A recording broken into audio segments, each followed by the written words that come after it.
दोस्तों, क्यों अमेरिका के वेस्ट रीजन को दुनिया का खाली रीजन कहा जाता है? दोस्तों, आखिर क्या वजह है कि अमेरिका की 80% से भी ज्यादा आबादी ईस्ट साइड में रहती है और बाकी की 20% आबादी दूसरी जगह रहती है? अब चाहे अमेरिका के रोड नेटवर्क की बात की जाए या फिर फ्यूल स्टेशन की या फिर बात करें टैको बेल आउटलेट की, सब कुछ वेस्ट में ही क्यों है? अब दोस्तों, सवाल ये उठता है कि आखिर ऐसा क्यों है? आखिर क्यों अमेरिका के लोग किसी और जगह नहीं रहते? आखिर क्या वजह है कि अमेरिका की 80% पॉपुलेशन सिर्फ ईस्ट साइड में रहना पसंद करती है? आज हम अपनी वीडियो में इसी बात का जिक्र करेंगे। ये सब जानने के लिए हमारी वीडियो एंड तक लाजमी देखें। रिजवान नॉलेज फैक्ट्री में तमाम दोस्तों को खुश आमदीद। दोस्तों, हमें आपके सपोर्ट की बहुत ज्यादा जरूरत है। हमारे चैनल को लाजमी सब्सक्राइब करें। आपका सिर्फ एक सब्सक्राइब हमें एक नई उम्मीद देता है। दोस्तों, अगर हम इस वजह के बारे में जाने तो आपको इसके लिए अमेरिका के मैप को एक बार देखना बहुत जरूरी है। दोस्तों, अगर आप अमेरिका के मैप को देखेंगे तो उसमें आप जब स्टेट्स को देखेंगे तो उसमें आपको मालूम होगा कि स्टेट्स को बिल्कुल स्क्वायर शेप में डिवाइड किया गया है। और दोस्तों, हम आपको ये भी बता दें कि ये कोई सोचा समझा प्लान नहीं था। दरअसल अमेरिका का प्लान कुछ और ही था। तो फिर ऐसा क्या हुआ जिसकी वजह से अमेरिका को अपने स्टेट स्क्वायर शेप में डिवाइड करना पड़े? चलें इसके बारे में जानते हैं। दोस्तों, अमेरिका पैसे दे देकर टेरिटरीज खरीदते रहे हैं और इस एक्सपेंशन में भी अमेरिका ने एक पैटर्न दिखाया है जिसे वेस्ट वर्ल्ड एक्सपेंशन कहा जाता है। तो दोस्तों, जब अमेरिका 4 जुलाई 1776 को आजाद हुआ तो उसके पास बस ईस्ट साइड जितना एरिया था और अभी के अमेरिका का बचा हुआ हिस्सा उस टाइम यूरोपियन टेरिटरीज के कब्जे में था। और दोस्तों, इसके बाद यूरोपियन टेरिटरीज आहिस्ता आहिस्ता कमजोर पड़ने लगे और अब जब यूरोपियन टेरिटरीज को पैसों की कमी होने लगी तो इसी बात का फायदा उठाकर अमेरिका ने एक एक करके इन यूरोपियन टेरिटरीज को खरीदना शुरू कर दिया। और दोस्तों, सिर्फ 80 साल के अंदर अंदर अमेरिका ने यूरोपियन टेरिटरीज को खरीद कर अपने कंट्री का एरिया वसी कर लिया। दोस्तों, अगर अब हम ये कहें कि अमेरिका जैसा बड़ा कंट्री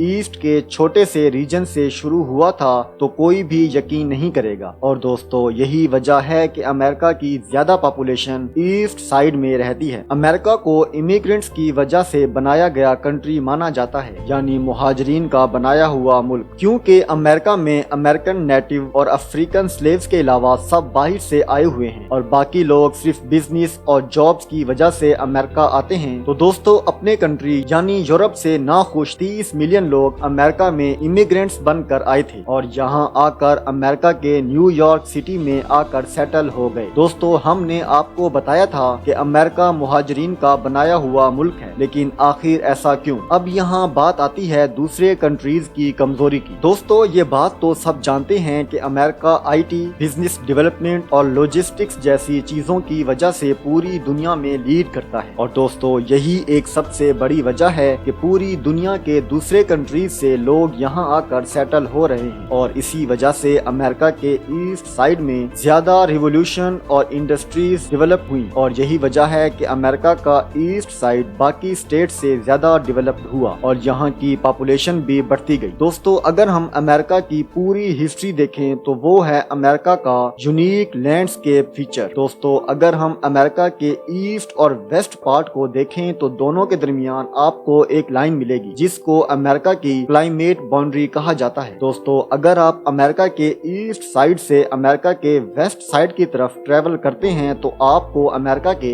ईस्ट साइड पर आपको नजर आएगा खूबसूरत मंजर, बागात, खेत और बहुत सी पॉपुलेशन। लेकिन दोस्तों, जैसे ही आप इस बाउंड्री से क्रॉस करेंगे तो आपको नजर आएगी बंजर जमीन और दूर दूर तक कहीं भी कोई इंसान नजर नहीं आएगा। इसलिए वेस्ट का मौसम भी सब वजह से एक बड़ी वजह है कि लोग वेस्ट साइड पर रहना पसंद नहीं करते। लेकिन ये मौसम दोस्तों साइड पर इतना अलग क्यों है? दोस्तों, अमेरिका अपने तीनों साइड समंदर से घिरा हुआ है। वेस्ट में पैसिफिक ओशन, ईस्ट में अटलांटिक ओशन और साउथ ईस्ट में गल्फ ऑफ मैक्सिको शामिल है। लेकिन पैसिफिक से आने वाली हवाओं को पूरी तरह से रॉकी माउंटेन्स ने ब्लॉक किया हुआ है। रॉकी माउंटेन को सबसे बड़ा माउंटेन सिस्टम कहा जाता है। लेकिन अब इससे होता ये है कि वेस्ट रीजन एक ऐसा रीजन बन जाता है जहां बहुत बारिश होती रहती है और वहीं उस पहाड़ के दूसरी तरफ एक ऐसा रीजन होता है जहां बिल्कुल भी बारिश नहीं होती। और दोस्तों, ये तो साफ जाहिर है कि पॉपुलेशन उसी साइड बढ़े بڑھے گی جہاں پینے کے لیے صاف پانی اور کھیتی کے لیے زمین ہو، اور یہی چیز ہمیں امریکہ میں بھی دیکھنے کو ملتی ہے۔ دوستو، ہم جس باؤنڈری لائن کے بارے میں کب سے بات کیے جا رہے ہیں، کیا آپ جانتے ہیں کہ کئی سالوں پہلے اسے کسی اور نے ڈسکور کر لیا تھا اور ان کا نام جوہن ویسلے پول تھا۔ دوستو، آج سے کئی صدیوں پہلے جب نہ ہی کوئی ٹیکنالوجی تھی اور نہ ہی کوئی جی پی ایس تھا، تو اس وقت اس باؤنڈری کو ڈسکور کرنا کتنا مشکل ہوگا۔ پاول نے بتایا کہ امریکہ کی ایسٹ پارٹ کی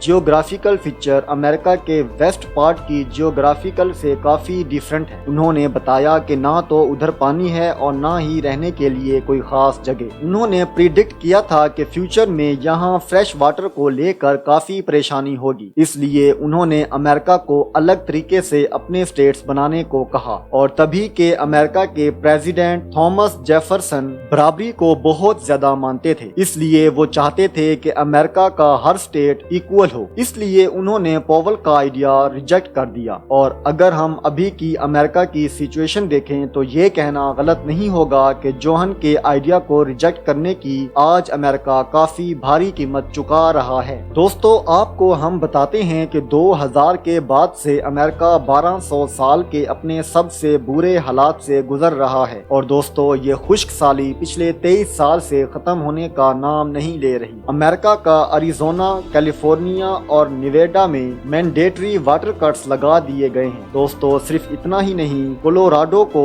نیچرل ڈیزاسٹر ایریا کر دیا گیا، اور دوستو بات یہیں ختم نہیں ہوتی، بلکہ اوت اور نیو میکسیکو میں اسٹیٹ ایمرجنسی لگا دی گئی ہے، جس میں ایک پانی کی کمی کی وجہ سے لگائی گئی ہے اور دوسری جنگلوں میں لگنے والی آگ کی وجہ سے لگائی گئی۔ اب ہم آپ کو میکسیکو اور لوزیانا کے بارے میں بھی بتاتے ہیں۔ اب دوستو، جہاں لوزیانا میں 60 انچ بارش ہوتی ہے، وہیں دوسری طرف ٹیکساس کی بات کریں تو ادھر لوزیانا کے آدھے سے کم حصے میں بارش ہوتی ہے، یعنی صرف 29 انچ بارش ہوتی ہے۔ اب بارش کے علاوہ یہاں لیک سسٹم کی بات کریں تو دوستو جتنی بھی لیکس ایسٹ میں ہیں اتنی ویسٹ میں نہیں ہیں۔ ایسٹ میں نیچرل واٹر کے ریسورسز ویسٹ کے مقابلے میں کہیں زیادہ ہیں، اور ایسا ایسٹ میں ہونے والی زیادہ بارش کی وجہ سے بھی ہوتا ہے، اور دوسری ویسٹ میں ہونے والی گرمی اور جنگلوں میں لگنے والی آگ کی وجہ سے جو بھی تھوڑی سی لیک بچی تھی وہ بھی سوکھ گئی ہے۔ لیکن جس بات کو لے کر امریکہ کی پریشانی بڑھتی جا رہی ہے وہ ہے امریکہ کی ریور، جس کو کولوراڈو ریور کہا جاتا ہے، جو کہ 40 ملین لوگوں کے پانی کی مانگ کو پورا کرتی ہے، اور اب یہ دن بہ دن کم ہوتی جا رہی ہے۔ تو دوستو، ایکسپرٹس کے مطابق یہ ریور 2030 تک مکمل ختم ہو جائے گی، اور اب امریکہ کی کنڈیشن یہ ہو چکی ہے کہ امریکہ ایسٹ اور ویسٹ پارٹس آپس میں لڑ رہے ہیں، اور یہ لڑائی کی سب سے بڑی وجہ پانی ہے، اور یہ لڑائی صرف امریکہ میں نہیں بلکہ اس پانی کی وجہ سے آنے والے وقت میں بہت سے کنٹریز کو آپس میں جنگ کرنے پر مجبور کر سکتی ہے، جس کی وجہ سے